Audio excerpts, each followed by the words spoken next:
I'm going to start off by saying this is a lesson on how to splice wires. I've installed the box and I've put some romex in there. It's this 14.2, and I'm going to splice two wires together. Right now I'm putting on a romex connector. So if you put them in at an angle like that and then tighten that lock nut up, and you grab your lineman's pliers and then turn it to the right just a little bit, that romex connector is going to get really tight. It's pretty hard to tighten them onto the boxes otherwise, in any other way. Now I'm trying to slip that romex into that romex connector, and it is giving me a little bit of trouble. Perseverance. And we got it. Now I'm tightening this thing with a drill.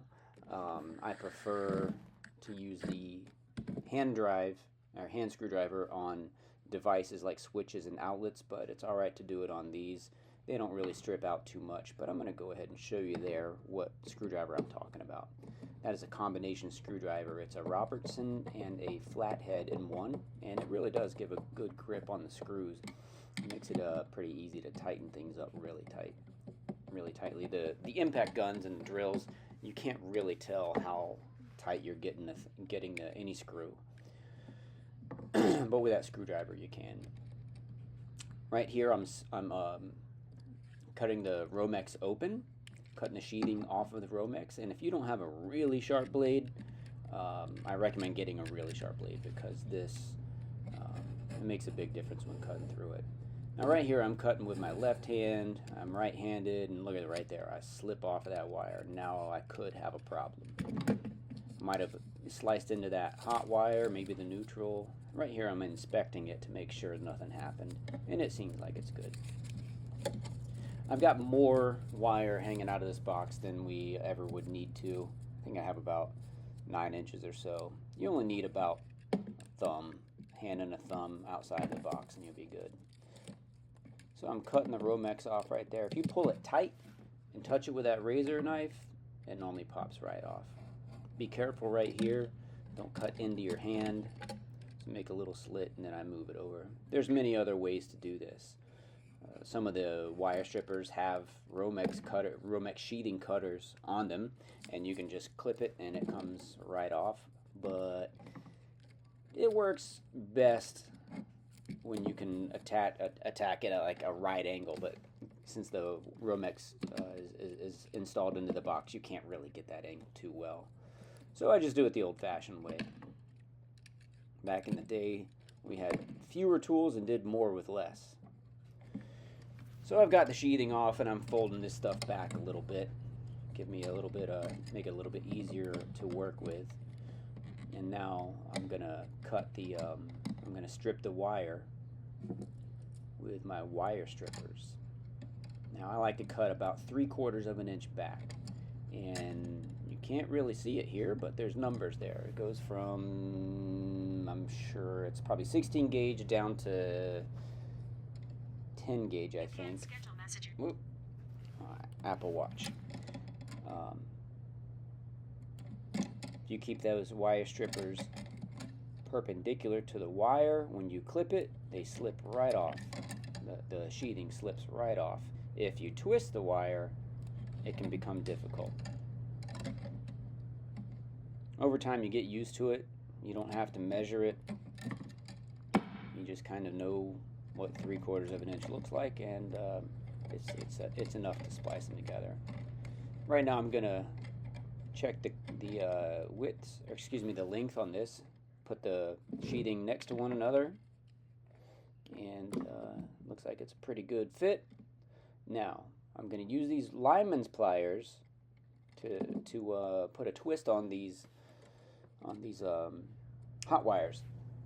But notice that I'm opening and grabbing, opening and grabbing. I'm not just going to grab it and twist the whole the pair of wires all the way down to the romex connector. I just want to twist a little bit of it. Now you can see I got a little bit hanging over the edge, and I'll just clip that, and that's a great connection.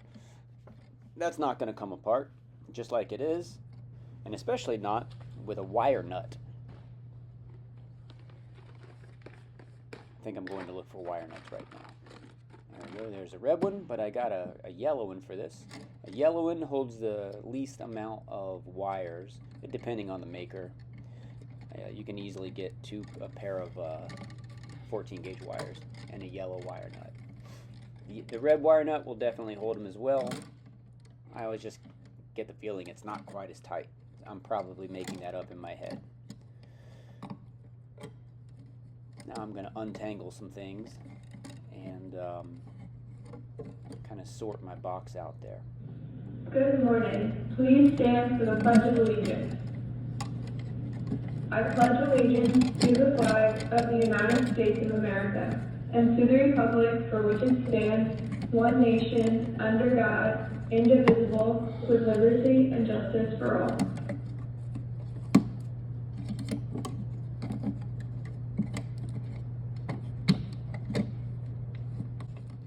And right here I've trying to connect that ground wire to the green ground screw, which is in the ground hump in the 4-inch box. I've wrapped it around there clockwise, and I'm tightening it with the combination screwdriver. Again, the best thing to use. The copper wires, which are the ground wires, you can just grab those and twist all the way down, because if we're going to need to jump off of that, we're going to do so with a pigtail. We'll just tie a third wire into it. So I'm just going to grab it, and you'll see I'm not opening the jaws of the lineman's pliers. I'm just twisting it all the way down. Not all the way down, rather, just I'm going to give it several loops.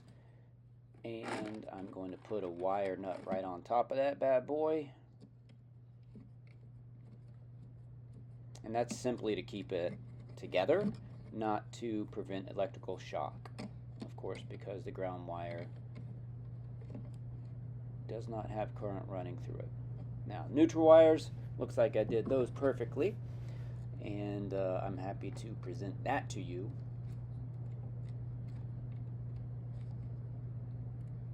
I'm going to twist those right up. Got a couple of good twists on that.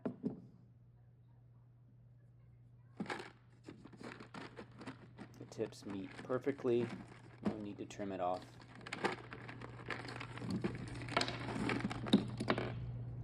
Digging for a yellow wire nut there. I found one, and I'm showing you here that that yellow wire nut is long enough to cover up the copper wires. Actually, wait a minute, it's not. No. I'm just going to cut a little bit of the end off of that, and we're good to go.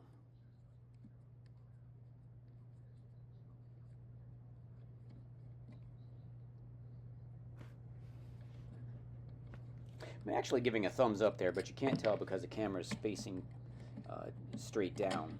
And I meant to film this in landscape, but it didn't work out. And now I'm going to show you how to put a pigtail on it. So instead of 2 wires, we're going to splice 3 wires. This one I'm just going to wrap right around the existing splice. There's that way, and then there's one more way that I'll show you in just a minute.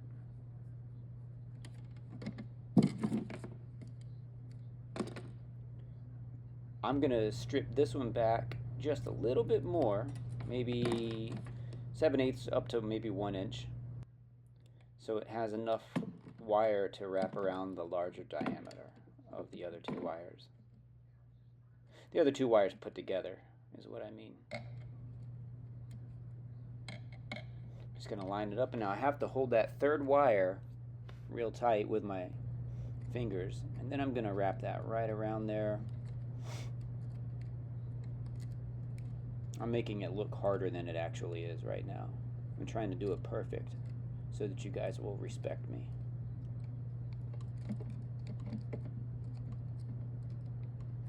Because you expect nothing less than the best out of me.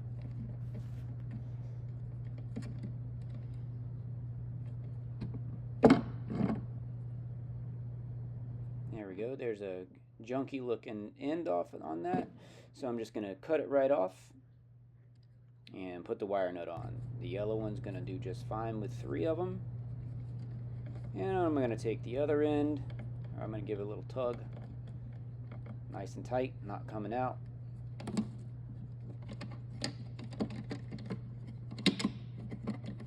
And now I'm going to do the same thing with the hot wire. So there's more than one way to splice wires together right here. I'm just going to take these apart because you'll find yourself doing that pretty often in the industry. I'm going to take them apart so that I can splice in the third wire more easily. You'll have to straighten these things out, your wires, with the lineman's pliers. Grab them in the couple of different directions and you'll get them straight enough.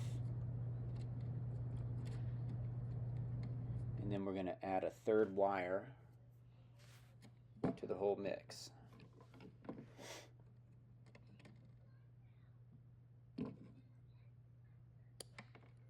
I'll just cut it. If there's enough wire in a box, you can always just cut it. Trim it back. When you're adding an extra wire, it might help just a little bit if the box is overcrowded. So now you hold these just like the two before. Hold them real tight with one hand, and then use the same method with the lineman's pliers. In your other hand, grab, twist, release, grab, twist, release. And you'll have a nice twist there. Then I got my tips a little bit longer. The shoulders, what I call the shoulders, the insulation are nice and even. And I clip the end off, so I have 3 wires poking out the end there. Right here, you can see that the red wire nut is longer than the yellow one, so that ensures I'm going to get all of that copper covered completely.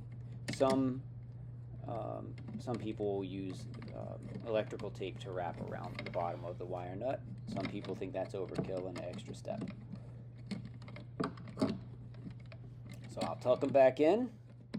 And that, folks, is about it.